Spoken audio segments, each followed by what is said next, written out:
recreate a society of untouchables. Especially in the top, you become untouchable. And let's think about who stayed out of jail to give you examples. You want proof? Let's look at the scoreboard. Let's go back to 2008, the financial crisis. Millions of Americans lost their homes. Retirement funds were completely wiped out. The global economy collapsed because of fraud. They knew they committed fraud. They were stealing. They lied. Pure, unadulterated fraud. My question is, how many major Wall Street CEOs went to jail? The answer is 0. None. Not one person went to jail. I'll give you a few examples. Dick Fuld, CEO of Lehman Brothers. They call him the gorilla. He drove Lehman Brothers into the ground with reckless bets on toxic mortgages.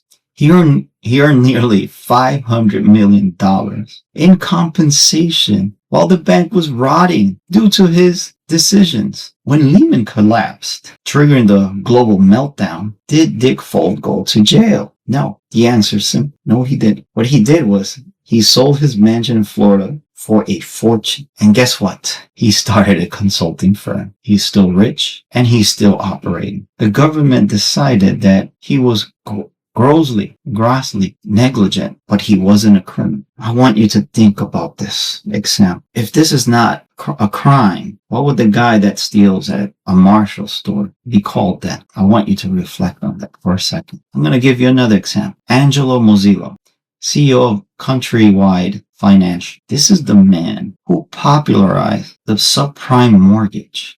He knew the loans were bad. He knew them from the very beginning. In emails, so we can understand how aware he was. In emails, he called his own products toxic, not good. He settled for the SEC for $67 million.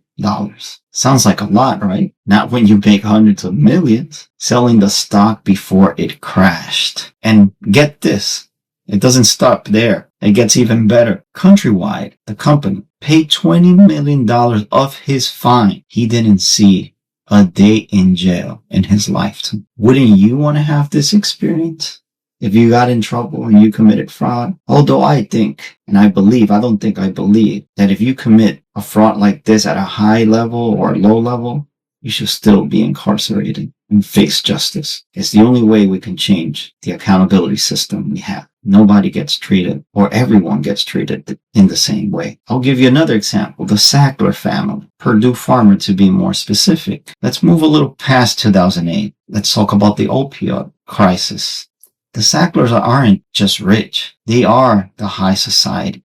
They have their names in museums at Harvard and Law. Prestigious, right? They are doctors, attorneys. They marketed OxyContin as non-addictive while knowing it was destroying communities. 500,000 Americans died due to this decision. I will call that genocide. Let me know what you think. Is it genocide? Did they go to prison? Is the question. No. What they did is they used their high-priced lawyers to bankrupt the company. They shield their personal fortunes and settle. Two things that never change is that they're still billionaires and they are still free. What do you think they deserve after having 500,000 Americans die? Do you think they need to face justice? And last but not least, one of my favorites when it comes to corrupt CEOs, Dennis Muhlenberg, CEO of Boeing, the airplane company or aircraft company. 346 people died in two 737 MAX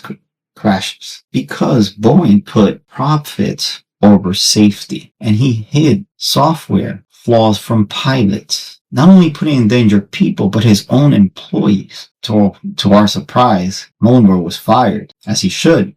But what was his punishment? Besides being fired, instead he walked away with $60 million in stock and pension benefits. What do you get when you get fired?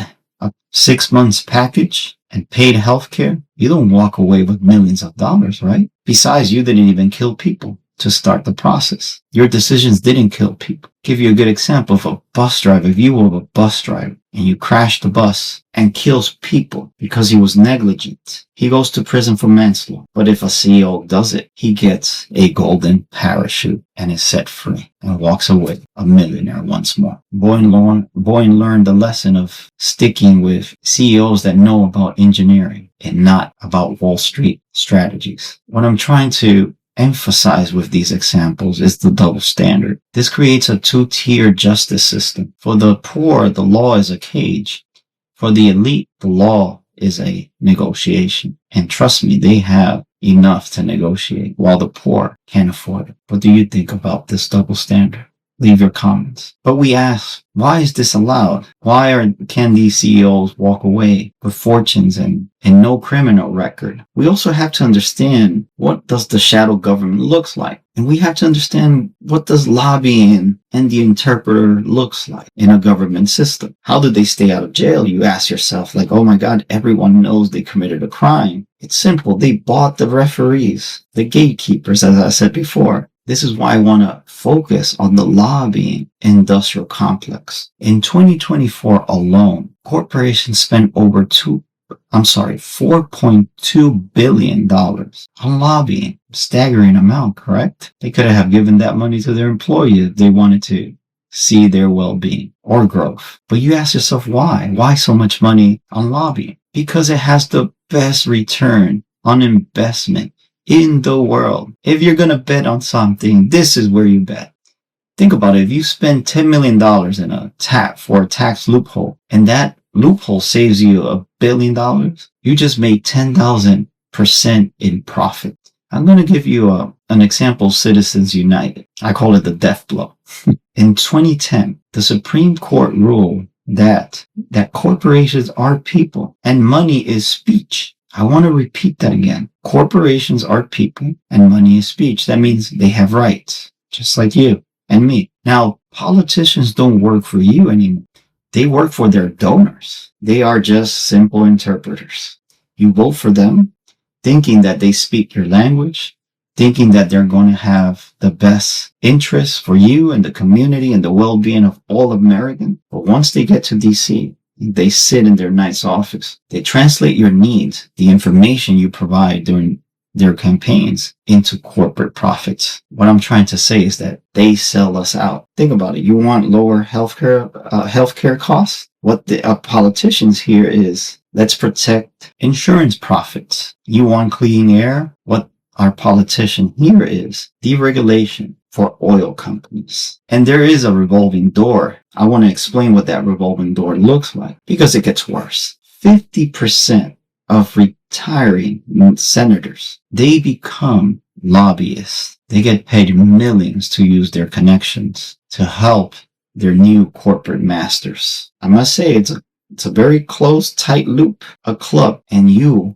and I are not in it. I want you to see how the psychology of greed and power has corrupted everything and anything. But one of the things that you see and you get to see day by day, which I call it the American nightmare, the peaks of party distractions that happen at work, the little meals they provide for completing a profit or reaching a goal. Because at the end of the day, the corruption trickles down to your desk, to your area of work. Let's say you work about 60 hours a week, and perhaps you probably have even 2 jobs or 1 job and a side hustle. You save, let's say, $50,000 to your company in a quarter, and your reward is 2 slices of pizza and a good job email or a little pat in the back. And yet the CEO gets a $10 million bonus. In 1965, the CEO to worker pay ratio was 21 to 1%. 21 to 1. In 2025, the ratio is 285 to 1. Do the math. It's outrageous, correct? The question is, did CEOs get 200 times smarter to earn this tremendous increase in ratio? But as I showed you before, they're 200 times more corrupted than smarter, because at the end they get caught. The problem is they go immune. They don't face justice. Do they work 200 times harder? No, because they rigged the compensation committees. They have them in their pockets. Welcome back again, Ethics Guild Podcast. where we explore human experiences. And if you haven't subscribed yet, do not forget our campaign. We are committed to transform your subscriptions into pro bono programs for mental health. So you can free somebody's mind from their traumas and help them heal just by subscribing. Very simple, and it costs absolutely nothing. Help us through this campaign, and we just want to pay forward, not only to our viewers, but for those that can't afford mental health services. Just remember, the statistics are real. Only 4 out of 10 Americans can afford mental health services. So help us change that. Hopefully, we can move the statistics and perhaps move it from 4 to 5 out of 10 people have good mental health.